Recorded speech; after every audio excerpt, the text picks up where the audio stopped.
자, 오늘 이제 이 말씀은 제가 마가복음 50번째 말씀입니다. 이 말씀을 읽으시면 여러분은 그럴 거예요. 그럼 이혼하지 말라는 거야? 이렇게 얘기하시고. 그런 것에 대해서는 이렇다 저렇다 얘기하는 것이 아닙니다. 예수님도 이렇게 말씀하셨습니다. 아내를 버림이 옳으니까 라고 말했습니다. 이게 내가 이래서 못 사니 저래서 못 사니가 아닙니다. 일단은요, 첫 번째 뭐예요? 내가 아내를 버리겠다는 거예요. 근데 그 아내를 버리는 것에 대해서 전제 조건이 없습니다. 내가 아내가 이랬기 때문에 이럴 때 내가 버려도 됩니까? 라는 그 전제 조건이 없어. 무조건 버려도 됩니까? 그러니까 여러분, 이거는 내가 싫어졌어. 그래서 버려도 돼요? 이보다 예쁜 여자를 내가 봤어요. 그래도 버려도 돼요? 살다 보니까 밥을 잘 못해요. 버려도 돼요? 예를 들어서 여러분, 무슨 조건도 없어. 그냥 이렇게 내가 버려도 됩니까? 이렇게 이제 얘기를 하는 거예요. 자, 우리나라에는요, 버려야 되는 7가지 이유가 있었어요. 7가지요. 아시죠? 근데 이제 걱정하지 마세요. 1908년도에 폐지된 법이에요. 폐지된 거니까. 제가 가만히 생각해보면 저도 여기 몇 개가 걸리더라고. 제가 한번 얘기해봐요. 첫 번째, 아들 못 낳으면 시부모 학대, 그 다음에 이제 부정한 행위, 그 다음에 질투, 그 다음에 유전적인 병. 근데 저는 여기에 걸리는 것 같아. 말이 많은 거. 이게 7가지야. 깜짝 놀랐네. 말이 많죠, 제가. 그 다음에는요, 도둑질. 이러면 돼요. 근데 우리나라 법이 얼마나 좋은지, 우리나라 참, 조상들이 지혜로워요. 이 기러기도 여러분 보세요. 이런 줄을 어떻게 알고, 과학도 없는 시대에 살면서 결혼할 때, 결혼 상류에다가 기러기 학상 갖다 놨죠? 제가 결혼할 때도 그거 선물을 받았던 기억나요. 물론 제가 조금 유치한 것 같아서 버렸지만, 그랬던 것 같아. 그쵸? 기러기를. 어떻게 알았을까? 근데, 그래도 우리나라 사람들이 이러면 못 버린다. 첫 번째는요, 시부모 3년상을 치른 아내는 못 버린다. 그 다음에, 내가 가난할 때인데 이 아내가 와서 부유해졌어. 그러면 못 버린다. 요즘에는 안 버려요. 그냥 괴롭히지. 왜? 위자료 주기 싫어서. 그 다음에 세 번째는 뭐냐? 갈만한 친정이 없을 때 안 버려요. 그래도 여러분, 우리나라 사람들은요, 정말 인정이 있었어. 궁일함이 있었어요. 만약에 돌아갈 친정이, 받아줄 친정이 없으면 그 아내를 버리면, 그거는 또 법에 걸렸어요. 그래서 이거를 삼불가라고 그렇게 얘기를 한답니다. 그런데 이 바리새인들은요, 지금 예수님한테 이걸 이렇게 물어요. 근데 이 사람들이 이렇게 묻는데 그게 근거는 있어요. 이렇게 묻는 근거가 왜 그러냐면, 신명기 24장 1절에 보면, 아내가 많이 이제 이런다 그러면 보낼 때 이혼 증서를 써서 보내주라 그래요. 그러면 이제 그 아내는 그 증서를 가지고 나 싱글이야, 나 진짜 법적으로 아무 문제 없는 여자야 그러면서 혹시 상처한 남자라든지 또 이제 어려움을 겪고 있는 사람들한테 공식적으로 시집을 갈 수 있는 길을 열어주었어요. 그러니까 이 사람들이 이걸 가지고 어떡하냐, 이걸 가지고 이제 내가 증서 썼으니까 가 그러는 거야. 내면서 내쫓는 거예요. 그래서 여러분, 그러니까 예수님이 이래 직답을 피하시면서 모세가 뭐라 그러냐. 그러니까 모세가 이제 이러라 그랬다고 얘기하죠. 그러니까 이혼 증서를 써줘라. 그리고 허락했습니다라고 얘기를 하죠.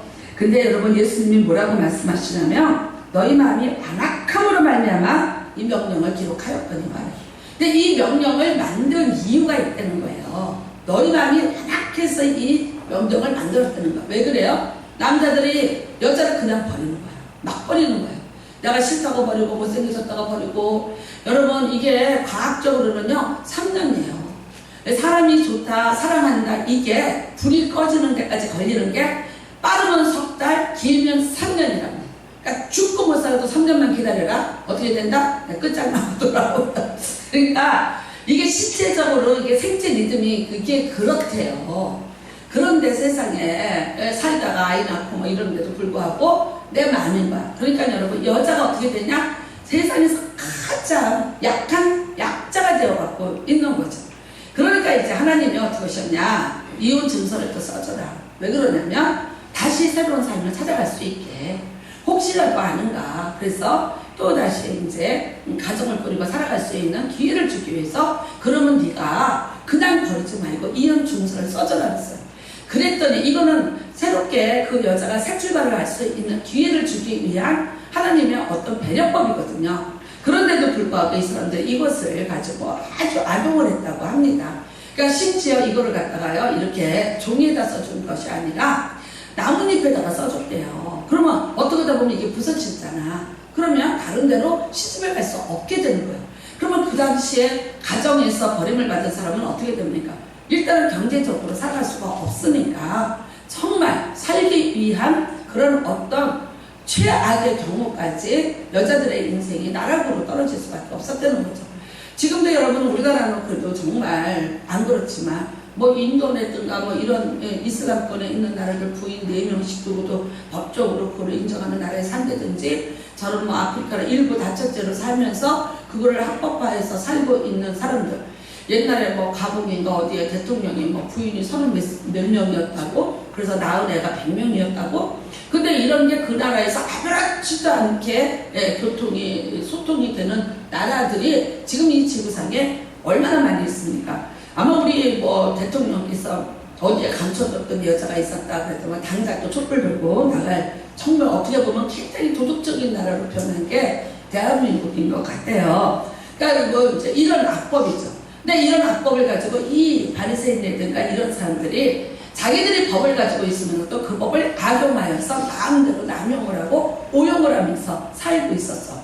그러니까 예수님한테 어떤 면에서 보면 당신은 이것에 대해서 어떻게 생각하느냐라고 이제 올무를 던지는 것과 같습니다. 두 번째 가장 중요한 이유는 뭐냐면 지금 이곳이 헤롯이 다스리는 땅이에요. 근데 여러분 얼마 전에 무슨 사건이 있었어요? 헤롯이 자기 남동생의 아내가 너무너무 좋아. 그래서 자기 아내를 버리고 남동생을 죽이고 독살을 하고 그 아내를 자기 부인으로 다시 맞아들여서 결혼식을 하고 살아요. 그 여자가 누굽니까? 헤로디아입니다. 여러분 아시죠? 이것에 대해서 세례 요한이 지적을 했어요. 잘못됐다. 그랬더니 헤로디아가 헤롯에게 생일잔치 할 때 얘기하지 않습니까? 뭐 해줄까? 그랬더니 세례 요한의 목을 잘라서 소반에다가 얹어달라. 그래서 그때 세례 요한이 참수를 당하게 됐습니다. 자, 지금 이제 이 바리새인들에게 예수님이 이렇게 껄끄러운 존재예요. 세례 요한처럼 껄끄러운 존재예요. 그러니까 이 예수님도 제거해야 되겠다. 네, 여기가 이렇게 됐거든요. 그러니까 모세율법을 가지고 그 다음에 또 이제 세례 요한의 그것을 두 가지를 놓고 내놓으면서 예수님 보고 선택하라 이거죠. 무슨 뜻입니까? 올무에다가 걸려 넘어가겠다는 거예요. 만약에 이혼에 대해서 예수님이 안 된다고 말을 하면 세례 요한 같이 잡아갈 수 있는 거고요. 그 다음에 된다고 허용을 하면 어떻게 되겠어요? 모세법을 가지고 허용이 된다면 자기들을 합리화시켜 주는 거죠. 그쵸? 그러니까 여러분 더 눈물 흘리고 더 고통받는 수많은 약자들인 여자들의 삶이 정말 아주 더 황폐해질 수밖에 없는 그런 상황이 되는 거죠. 요즘에 법꾸라지라고 하더라고요. 그래서 법꾸라지가 뭡니까? 법하고 미꾸라지를 합친 거예요. 그래서 법꾸라지래. 요리 빠져나가고 저리 빠져나가고 법망을 이렇게 피하고 저렇게 피하고. 그걸 누가 하겠어요? 법을 아는 사람들이 하는 거지. 그쵸? 법을 하니까 법을 갖다 코에다 걸고 귀에다 걸고 누구는 보석되고 누구는 안 되고 누구는 이제 죄가 되고 누구는 이제 무죄가 되고 이런 것들. 그쵸? 그래서 정말 법을 알면서 법을 가지고 다루고 사는 사람들에 의해서 이게 법이 마음대로 해석이 되면서 때로는 억울한 사람들이 또는 이제 법이 아주 잘 지켜지고 있는 것 같지만 그렇지 못한 이런 것들이죠. 사실 여러분 여자라는 것은 그 당시에 가장 최악의 약자입니다. 예, 특별히 결혼한 여자들 다 너무나도 약자였어요. 남편이 마음만 먹으면 얼마든지 버릴 수 있고 얼마든지 그냥 내쫓을 수 있는 이런 일들이죠. 하나님은 여러분의 여자를 절대 그렇게 만들지 않으셨습니다. 다시 말해서 하나님은 이 땅에 약자를 만들지 않으셨습니다. 우리는 잘 알다시피 아담을 만들었고 하와를 만들었습니다. 누군가 이렇게 얘기합니다. 하와를 나중에 만들었습니까? 뼈를 만들었습니까? 그러니까 하와가 아담보다 못하다. 그래서 여자들은 조금 이제 조용하라. 이제 이런 식으로 얘기를 해요. 네, 여러분, 하나님은 그러지 않으셨습니다. 아담 만들었어요. 네, 근데 뭐예요? 결정권은 아담한테 있어요. 그런데 그것을 막을 수 있는, 제어할 수 있는 기능은 누가 갖고 있었냐? 하와가 가지고 있었습니다. 돕는 배필이라는 뜻이 무슨 뜻이냐면요, 브레이크 역할을 하다, 그 뜻이에요. 아담이 아무리 뭐를 하려고 할지라도 하와가 이거 안 돼 그러면서 브레이크를 걸면요, 가지 못하고 서게끔 되어 있는 거예요. 그러니까 여러분, 차에도 마찬가지예요. 엑셀과 브레이크가 있어요. 예, 하려는 권세가 있어요. 하려는 능력이 있어요. 또 그것을 누르는 권세가 있어요. 이거는 어떻게 됩니까? 이거는 같이 공존해야 되는 것이죠. 그럴 때 이게 정상적이 되는 거예요. 하나님은 절대 약자를 만들어 놓지 않으셨다는 거예요. 그런데 어떻게 해요? 사람들의 욕심이 아내를 걸기 시작합니다. 여러분, 우리는 창세기 4장에 보면 가인의 후손들의 족보가 나오는데 7대 손이 라멕이라는 사람이 얘기가 나옵니다. 근데 그 사람이 뭐라 하냐면 아내를 얻고 또 얻었다 그래요. 누구의 후손이에요? 가인의 후손입니다. 그러면서 이제 내 아내들이라고 말해요. 아내들이. 그러니까 아내를 하나 얻고 둘 얻은 게 아니죠. 이미 복수로 여러 명의 아내를 준 것이 가인의 7대 손이게 나와요. 너무나 여러분, 셋의 7대 손은 에녹이에요. 근데 가인의 후손 중에는 이런 사람이 있는 거야. 그러니까 결국은 어떻게 해요? 아내들끼리 싸워야 되고 슬펐고, 그쵸? 네, 아내들끼리 같이 상한 마음을 가지고, 분노를 가지고, 원통함을 가지고 한 울타리 안에서 살아야 되는, 이미 거기에는요, 하나님의 통치하심, 하나님의 은혜가 사라진 그런 처소로 되어버린 것을 볼 수 있습니다. 참 여러분, 어떤 한 사람의 욕망이 또 어떤 한 사람의 그런 정말 자신의 그런 정욕을 위한 그런 일들이 세상에서 수많은 약자를 만들고 그 약자로 알고 눈물을 흘리고 고통을 받게끔 그렇게 만들고, 이 사람들은 그것을 점점 법을 갖다가 더 강화시키고 더 올무를 많이 만들어 놓고 세 분한테 법까지 만들어서 남자들 위주의 삶을 살게 만들고 자기들이 얼마든지 그것을 정말 그렇게 말하자면 합법화를 해서 나름대로 해석을 해가면서 살아갈 수 있는 것을 만들어 놓고 수세기 동안을 그렇게 살았습니다. 이것은요, 하나님이 만드신 법을 잘못 해석하는 것이고, 하나님은 하나님이 만든 법을 정말 잘못 남용하고 오용하는 그런 거죠. 이 바리새인들은 지금요 그렇게 살고 있습니다.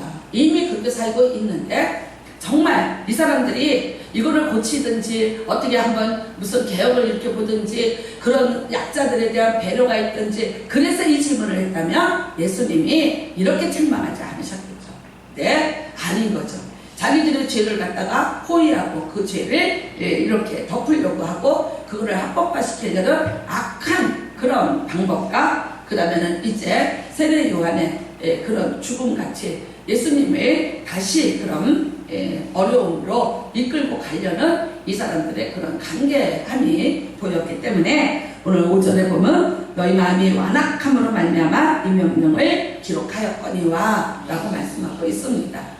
예수님, 하나님께서 그 이혼 증서를 주라는 거는요, 안 주고 내쫓으니까, 그러면 이거라도 써줘서 그 사람들이 다시 살아갈 수 있는 어떤 기회를 만들어 주라는 또 하나의 약자를 위한 보호법으로 하나님이 이 말씀을 하신 거죠.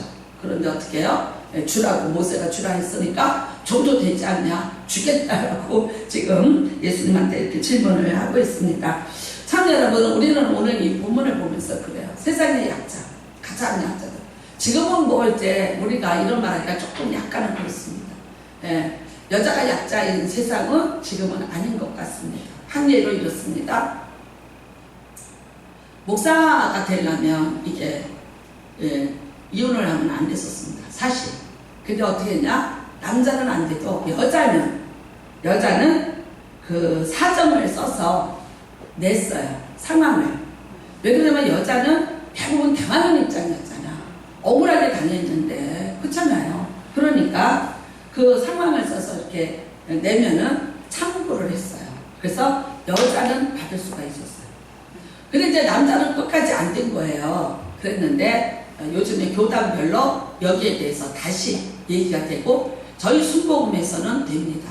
왜 그러냐면 여자가 당하는 것도 있는데 남자가 당하는 것도 있어요.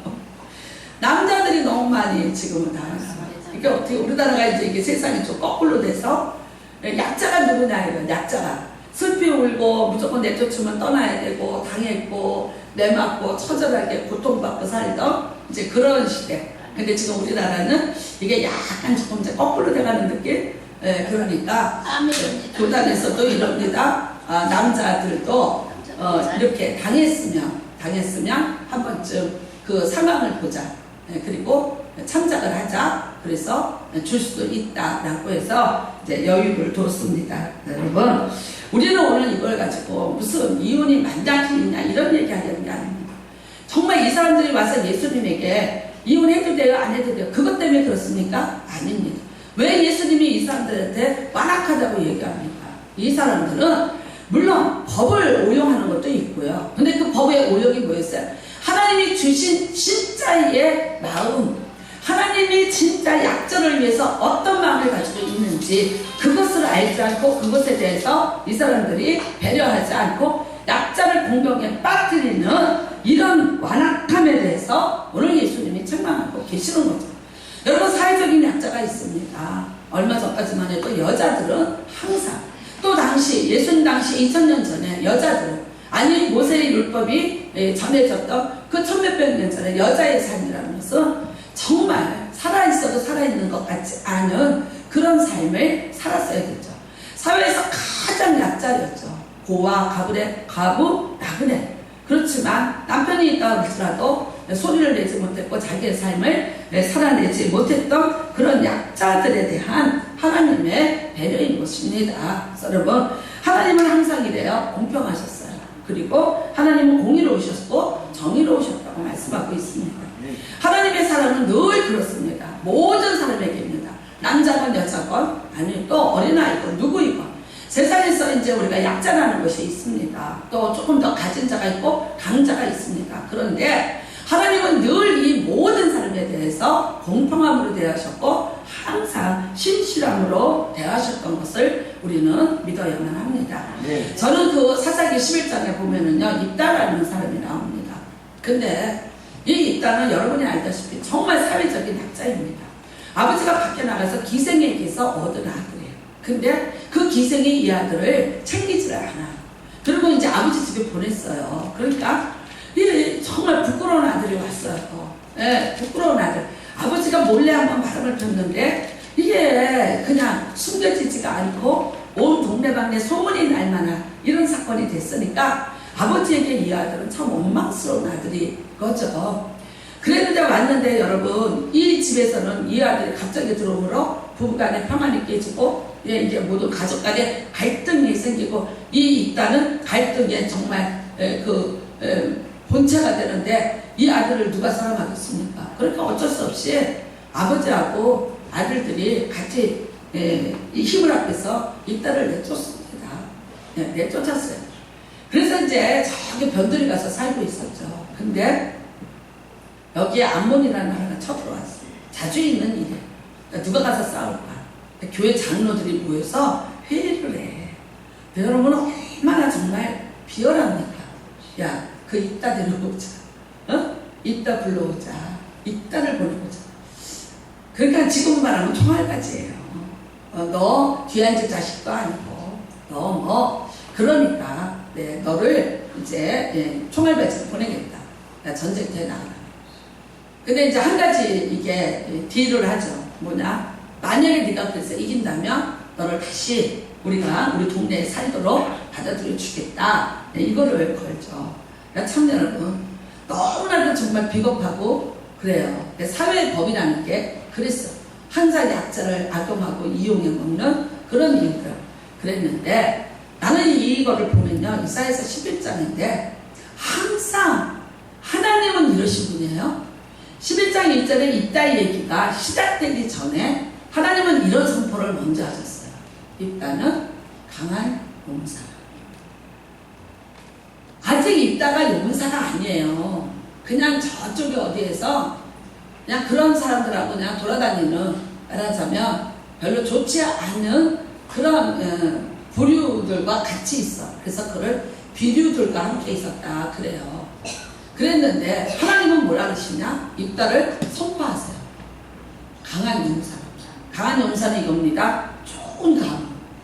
그 다음에 많은 사람을 지도해본 지도력을 검증받은 사람. 그 다음에는요, 전쟁을 치러서 이겨본 사람. 이 세 가지 조건이 있어야 돼요. 근데 입다는 그 조건이 하나도 없어. 그런데 하나님은 뭐라 그래요? 세상으로 보면 나쁜 조건 다 가지고 있어요. 약한 조건 다 가지고 있어요. 못된 조건 다 가지고 있어요. 비극적인 운명이에요. 자기가 어떻게 만들지 않은, 자기로서는 어떻게 이것을 넘어갈 수 없는 그런 운명이에요. 정말 어떡하다가 내가 이렇게 태어났고 내가 이런 대적을 가지면서 여기 살아야 될까? 근데 하나님은 아니었어요. 하나님은 뭐라 그래요? 강한 용사. 이것부터 선포하시고 그 다음에 이따 얘기를 풀어 가시죠. 여러분, 이따의 아픈 얘기, 고통스러운 얘기, 수치스러운 얘기들 다 풀어냈습니다. 그렇지만 하나님이 그를 강한 용사로 만들어 주시고요. 그 마을의 리더가 아닌 한 나라 이스라엘을 이끌고 갈 수 있는 그런 사사가 될 때까지 하나님이 그와 함께 하시고 그를 도와주시고 있습니다. 우리는 이 세상에서 많은 약자들을 보게 됩니다. 세상에만 있습니까? 교회 안에도 있을 수 있습니다. 왜? 교회도 조직이거든요. 그러니까 높은 지위하고 낮은 지위가 있을 수 있고요. 직급이 있고 어떤 면에서 보면 세상적인 계급도 있을 수 있고요. 또 한 사람 한 사람이 가지고 있는 자기의 모든 요즘에 말하는 스펙이라는 것들 다 다를 수 있습니다. 여러분, 물론 다 하나님께서 알고 계시고 다 하나님이 귀하게 여기시고 다 쓰십니다. 그런데 때로는 약자일 때도 내가 약하고 나는 이런 조건이 없고 나는 이것이 없어서 나는 안 된다고 할지라도 아니요. 하나님이 보시는 것은 하나님이 나를 위해서 계획하신 것은 전혀 다를 수도 있다. 우리는 우리의 눈으로 보는 것들이 있습니다. 직관이 있습니다. 또 우리가 경험한 것들이 있습니다. 이것을 우리가 분별할 수 있는 이런 능력들 다 갖고 있습니다. 결국은 뭡니까? 밖에 있는 것, 드러나는 것, 우리가 세상에서 보는 가인의 문화에서 우리가 체크할 수 있는 것 다 체크할 능력이 있습니다. 그러나 여러분, 정말 영적으로 하나님이 이 사람에 대한 계획을 어떻게 갖고 계신가에 대해서 우리는 모를 수 있습니다. 모르는 게 잘못됐다고는 할 수 없습니다. 왜? 하나님이 아직 때가 되지 않고 드러나지 않게 했을 때는 모를 수도 있습니다. 그렇지만 그런데 우리가 그럼에도 불구하고 어떤 겉으로 보는 약자에게도 우리가 돌을 던질 수 없고 그를 향해서 우리가 조소할 수 없는 것은 한 사람 한 사람을 향한 하나님의 계획이 어떤지에 대해서 우리는 모릅니다. 세상 말에 이런 말이 있어요. 초년이 좋아, 중년이 좋아, 말년이 좋아. 세상에서도 이런 말을 해요. 근데 여러분, 하나님 앞에서도 그래요. 처음부터 정말 나시린처럼 구별해서 정리가 되고 저는 어떤 때 목사님들 보면 나는 국민학교 때 목사가 되기로 서운을 했다고. 우리 목사님 아들은요, 한 분은 국민학교 3학년 때 나는 목사가 될 거야 그러더래요. 근데 그러더니 정말 뭐를 해라도 안 하고 뭘 해도 안 하고 왜 그걸 안 하니 했더니 나는 목사가 되기 때문에 그걸 못 한다고 이러더래요. 근데 진짜 목사가 됐어. 그래서 지금 목회를 하고 있어요. 그러니까 그런데 또 저 같은 경우에는 아니에요. 하나님이 가라 해도 안 가요, 못 가요, 싫어요. 내가 왜 가요? 나 같은 게 어떻게 가요? 나는 아니에요. 버티다가 제가 41살에 갔어요.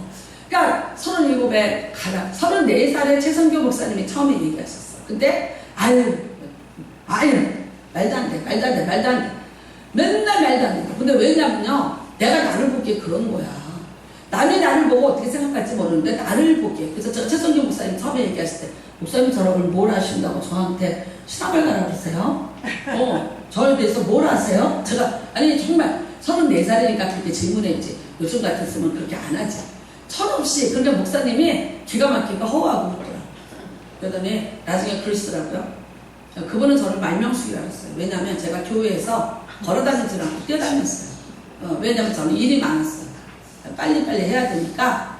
걷는데 신발을 신고 못 걷는 거야. 왜냐면 이게 옛날에 그거 제가 날씬할 때 하이힐을 신었어요. 그걸 들고는요, 지하부터 4층까지 못 뛰니까 맨발로 뛰어다녔어요. 맨발로. 그래서 이제 별명이 뭐로 됐냐? 말명숙이에요. 근데 나는 국민학교 1학년 때부터 들어갔을 때 말명숙이었어. 이 비밀을 내가 숨겼어. 아무한테도 말하지 말았지.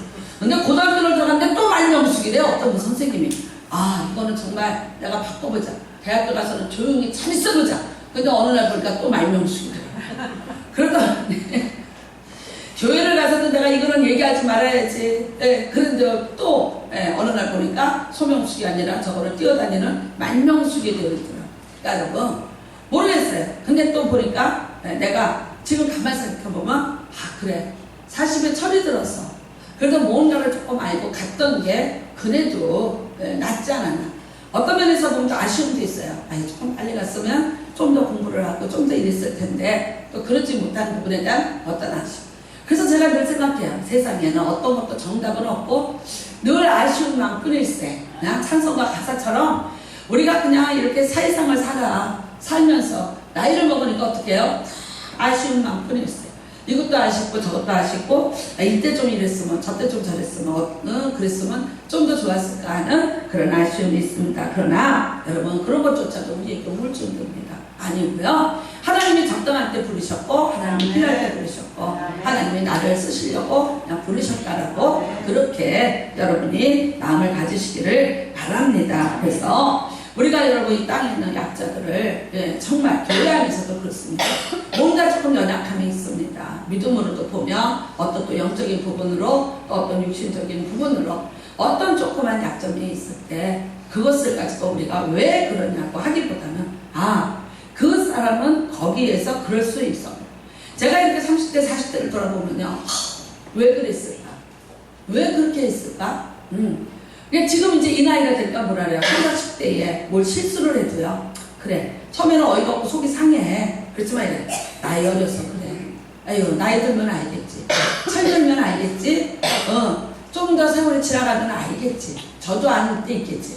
그런데 이런 생각하죠. 내 나이가 그때는 뭐 했을까? 그쵸? 돌이켜보면 그래. 나도 그때 그랬어. 나도 그때 그런 모습이었어 하면서 이렇게 용납되고 이해가 될 때도 있습니다. 여러분 참 우리가 세상 살면서 우리의 눈으로 판단하고 우리의 눈으로 이 감각을 조절을 하고 우리가 이것을 정리를 하는 것이 때로는 하나님 앞에서 엄청난 오류를 범하고 때로는요 정말 천사인데 이 포장된 것이 잘못되어서 그거를 제대로 알아보지 못하고 우리가 박대했다가 어려움을 겪는 저는 그래서 그 누가복음에 보면 부자와 나사로 얘기가 나와요. 그쵸? 부자예요. 나사로가 맨날 집 앞에서 자기 것을 얻어먹어. 근데 뭐 얻어먹는 것까지는 괜찮은데 병이 있잖아요. 그쵸? 이게 막 헐고 이렇게 하고 막 험대가 있고 상처가 있고. 근데 그런 사람이 항상 내 집 앞에 있다는 것에 대해서 이 부자가 어땠겠어요? 그러니까 그리고 이게 하루 이틀 있다 가는 거지가 아니라 항상 거기서 상주를 해. 그러면 여러분 다 이제 그냥 소홀하게 대하게 되고 뭐 조금 이제 박대도 하게 됐고 어쩌고 그랬겠지. 그랬는데 누가 알았을까? 그 나사로가 천국에서 그렇게 큰 자인 줄을 누가 알았겠어요. 부자가 알았다면 그랬을까? 그쵸? 근데 조금 잘못했나 봐. 무시하고 함부로 대하고 어쩌고 저쩌고 했겠죠. 나중에 여러분 천국 가서 뭐라 그래요? 이 부자가 나사로한테 부탁하잖아. 우리 자식들은 나처럼 지옥에 오지 않게 달라. 그리고 그들에게 이제 말을 전해달라고 부탁을 하는 그런 입장으로 바뀌게 되는 거죠. 사람의 눈에 보이는 거 있습니다. 눈에 보이지 않는 것이 있습니다. 어떤 것이 우리에게는 더 소중한 것인지를 잘 분별하시는 은혜가 임하시기를 바랍니다. 여러분이 잘 알다시피 룻과 나오미 보세요. 처음에 보아스가 그러죠. 나 말고 위에 너를 돌봐줄 법적인 사람이 한 사람 더 있다. 그러니까 그 사람한테 가자 그래요. 그러니까 이제 이게 룻기 4장이 나옵니다. 근데 이 사람이 이래. 돈이 없는 사람이 아니에요. 나오미가 자기가 갖고 있던 밭을 팔려고 해요. 그러니까 밭을 팔려고 한다. 그러니까 이 밭을 사라 그랬더니 이 남자가 나 그럼 그 밭은 살게 그래. 밭은 산다 그랬다니까. 여러분 성경 똑바로 보세요. 룻기 4장. 근데 그럼 밭을 사면 그 밭의 주인인 나오미와 롯을 돌봐줘야 된다. 그랬어요. 그랬더니 주인이 뭐라 그래? 이 부자가 아니야. 나 안 해. 많이 계산해보니까요. 내가 밭은 필요하지만, 그런데 그 두 가구를 들다가 내가 먹여 살려야 되는 거야. 아유, 그리고 하나는 이방 여인이에요. 요즘에 말하면요, 우리 뭐 베트남 여인들 같이 그냥 슬프게 말 안 통하고, 이렇게 외국에서 온 여자들이야. 내가 말이 통하나, 뭐가 통하나, 문화도 다르고 그런데 저 여자들을 들다가 내가 뭘 할 건가? 나 안 하겠다, 거절하네. 그러면서 신발을 탁 벗어서 주면서 나 포기해. 그랬어. 근데 여러분, 실상 그 루시 누구입니까? 예. 왕손이에요, 왕손. 왕손. 왕가를 이루는, 예, 정말 태후 마마가 될 뿐이었어요. 근데 사람의 눈에 볼 때는요, 얻어먹으러 온 거지로 보였어요. 내 것을 얻어먹어야 되는 거지로 보였어요. 근데 아니, 하나님은 그 딸을 통해서 이 기가 막힌 계획을 준비해 놓고 계셨어요. 이거를 못 봤어요. 근데 누구는 봤어요? 보아스는 봤어요. 아멘. 여러분, 보아스가 근데 얘가 태우가 될 거라고 보아스 봤어요? 아니에요. 단지 오늘이에요. 오늘 아파요. 오늘 힘들어요. 오늘 필요해요. 세상의 약자예요. 남편을 잃어버리고 아들도 잃어버린 정말 슬픈 여인이 되어서 돌아온 나오미와 그의 이방 여인. 내가 많이 돌보주지 않는다면, 내가 내 것을 나눠주지 않는다면 그 아픔 때문에 맞아들인 거죠. 보아스에게 이 마음이 왜 생겼을까요? 처음부터 왔을까요? 원래 착한 사람이에요? 아니에요. 그 엄마가 이방 여인이에요. 엄마가 라합이에요. 여리고의 기생 라합. 아버지 살몬이 정탐하러 갔다가 라합을, 아마 그 보디가드 영화에서 보면은 막 그 피트니 뭐죠, 그 가수, 예, 그 여자를 막 그 보디가드가 안고 그 총을 피해서 막 나오는 그런 장면의 영화가 있었어요. 저도 그 영화 봤어요. 멋있더라고요. 그렇게 어쩌면 막 무너지는 여리고성, 예, 막 쏟아졌죠, 것들이 다 쏟아지는데 그 곳에 그래도 붉은 줄을 잡고 있는 그 여자를 가서 끌어안고, 예, 나왔어요. 그리고 사랑했나봐. 결혼을 했고 이제 그 이방 여인에게서 낳은 아들이 보았어요. 근데 여러분, 그 라합이 이 이스라엘 사람들 가운데서 살 때 글쎄요, 어떤 면이 있었을까요? 어떤 면에서는 정탐꾼을 살려주는 정말 애국 지사가 됐죠. 근데 또 한편으로는요, 기생이었어요. 이방인이에요. 이렇게 배타적인 사람들 속에서 살면서 늘 이방인으로서 살아야 되는 아픔이 있었고, 또 많은 사람들과 함께하지 못하는 그런 외로움이나 이런 것들을 가지고 있었겠죠. 보아스가 그걸 다 봤어요. 그러나 그를 품어주고 그를 안아준 아버지, 그 모습을 보면서 배웠기 때문에 오늘 또 라합이라는 한 여인을 안을 수 있었고 돌봐줄 수 있는 거예요. 그래서 결국 하나님의 계획 속에 있는 정말 다윗의 왕조를 세울 수 있는 그런 근간을 만들어내는 그런 자가 될 수 있었습니다. 여러분, 이 땅에 그렇습니다. 예수님은 오늘 이겁니다.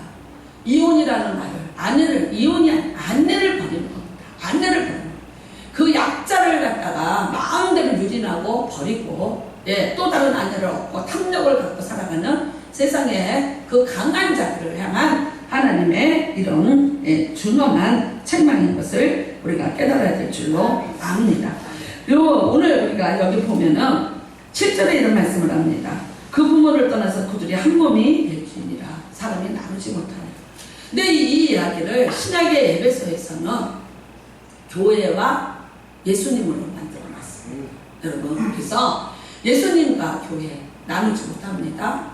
예수님을 믿는 우리 교회와 나눠지지 않습니다. 그러니까 영원히 하나가 되어서 같이. 그래서 예수님, 교회, 여러분 삼겹줄이 되어서 함께 하나님 나라까지 동행하여서 가는 그 은혜로 이제 우리에게 임하는 것을 믿으시기를 바랍니다. 여러분, 세상에 수많은, 또 나도 어때로는 약자였습니다.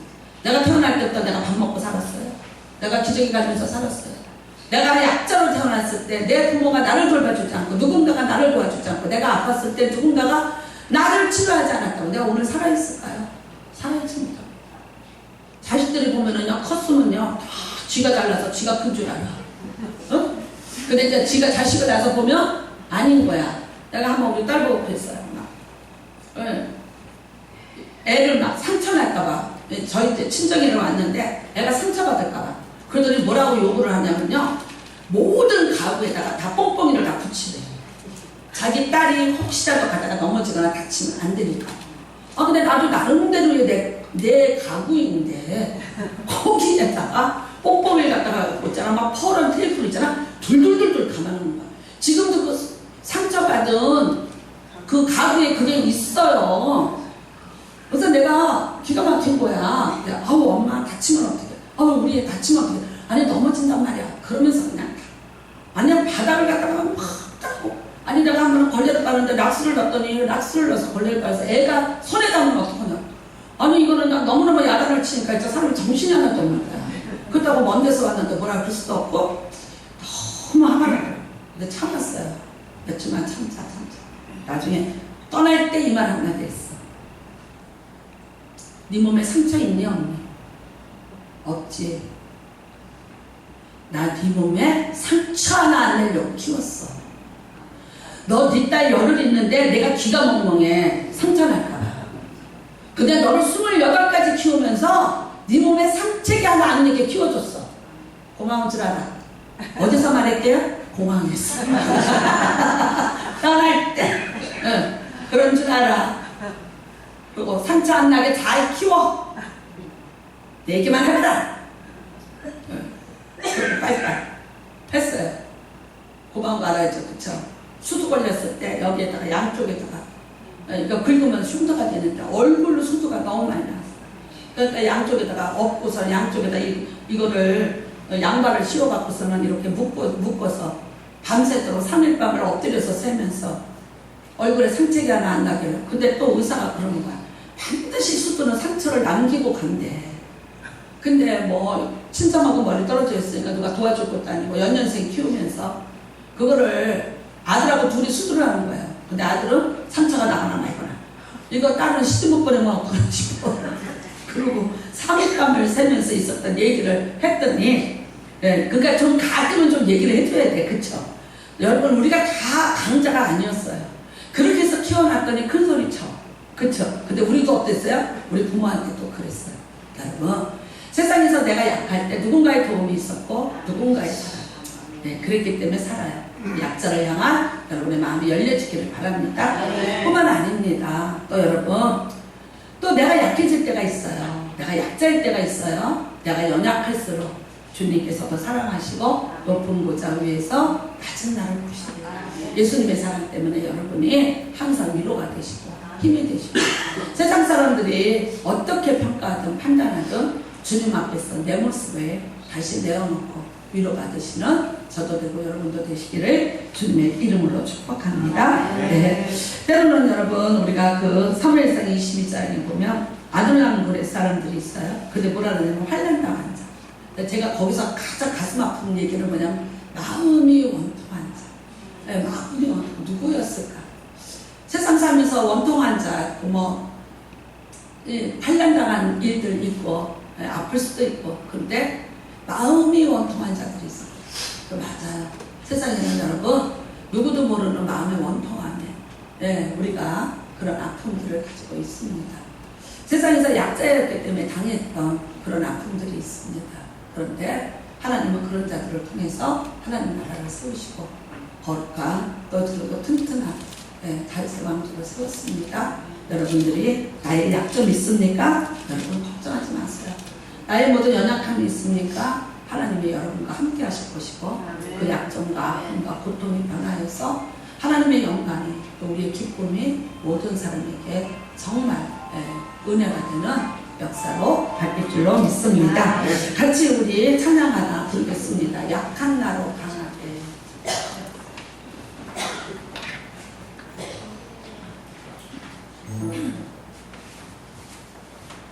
약한 나로 강하게 찬양 부르시고 같이 기도하겠습니다. 하나님, 내 손이 늘 약한 자를 잡아주는 손이 되게 달라고 기도하시고요. 또 내가 또 어떤 때 약할 때가 있습니다. 그러나 또 주님이 나를 붙잡고 계시는 믿으시는 은혜가 임하시기를 바랍니다.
내가 바리새인처럼 나에게 도움이 안 된다고, 나를 괴롭힌다고, 내가 힘들다고 버리려고 했던 약한 손들이 있었습니다.